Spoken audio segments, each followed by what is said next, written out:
ওই আরে কতক্ষণ লাগবে এখনো? অনেকক্ষণ লাগবে। তো এত আমার ভালো লাগছে না কিন্তু, একটা কিনে নাও না, বেশ ভালো দেখে। কি বিরক্ত লাগছে এতক্ষণ ধরে কেটে দেবে, একটা ড্রেস নিতে পারোনি এখনো।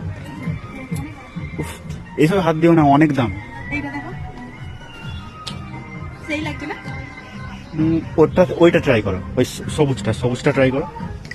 এইখানে এইটা আমার ভালো লাগছে না। হ্যাঁ, ওটা ট্রাই করো, না ভালো লাগছে না। একবার ট্রাই করে দেখো না। এইটা দেখো কত ভালো লাগছে। নিতে হবে না, অনেক দাম, বাপরে বাপ। দামটা দেখো গাইস, 2199 টাকা। তো কি হয়েছে? একটা কিছু তো পছন্দ হোক নাকি। এদিকে এদিকে আসো, এটা একবার ট্রাই করো, এটা একবার ট্রাই করো, এটা ট্রাই করো গাইস, কেমন লাগছে এটা ভালো লাগছে, সুন্দর লাগছে। স্টাইল তাহলে লাগছে। এইটাই কিনে দাও। ভালো লাগছে।